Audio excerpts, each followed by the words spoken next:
تخيل إنك واقف دلوقتي قدام تمثال عملاق ارتفاعه يوصل لأكتر من 11 متر، مصنوع من الجرانيت الصلب.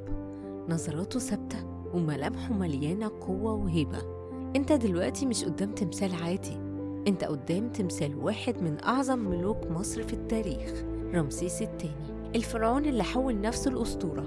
التمثال ده موجود النهاردة في المتحف المصري الكبير، وكان في الأصل واقف في مدينة منف العاصمة القديمة لمصر، وكان بيحرس معبد الإله بتاح، يعني من أكتر الأماكن المقدسة في مصر القديمة. التمثال مش بس ضخم في حجمه، ده ضخم في معناه، لأنه وراه ملك عاش أكتر من 90 سنة وحكم مصر أكتر من 60 سنة، وساب وراه تاريخ لحد النهاردة العالم كله بيتكلم عنه. ولو قربت من التمثال أكتر هتلاقي منحوت جنب رجليه شكل أولاده، وده معناه إن رمسيس ما كانش مجرد ملك محارب، كان كمان أب ورب أسرة وحاكم بيفكر في المستقبل. لكن السؤال الحقيقي دلوقتي، مين هو رمسيس الثاني؟ وليه كان يستاهل كل ده إن تمثال بالحجم والقوة دي يتعمل له؟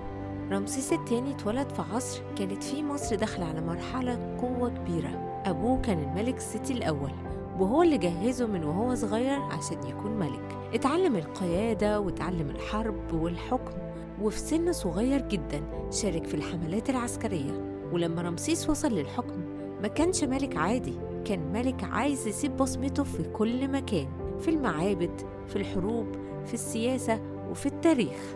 رمسيس الثاني قاد حملات عسكرية في بلاد الشام، فلسطين، لبنان، والنوبة في الجنوب. وأشهر معركة في حياته كانت معركة قادش ضد الحيثيين، دي من أكبر وأشهر المعارك في التاريخ القديم. المعركة دي كانت بين أقوى قوتين في العالم وقتها، وانتهت بدون نصر واضح، لكن بعدها اتعمل أول معاهدة سلام مكتوبة في التاريخ. يعني رمسيس مش بس كان محارب، كان كمان سياسي ذكي، فاهم إن السلام أحياناً أقوى من السيف. رمسيس كان عنده هوس بالحاجة اللي اسمها الخلود، كان عايز اسمه يفضل عايش للأبد. علشان كده بنى معابد في كل حتة في مصر، أعاد بناء معابد قديمة وكتب اسمه على معابد غيره.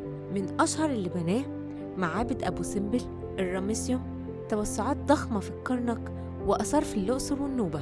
وكان دايما يظهر في نقوشه أطول وأقوى وأكبر من أي حد حواليه، كأنه بيقول للعالم أنا مش مجرد ملك، أنا رمز القوة.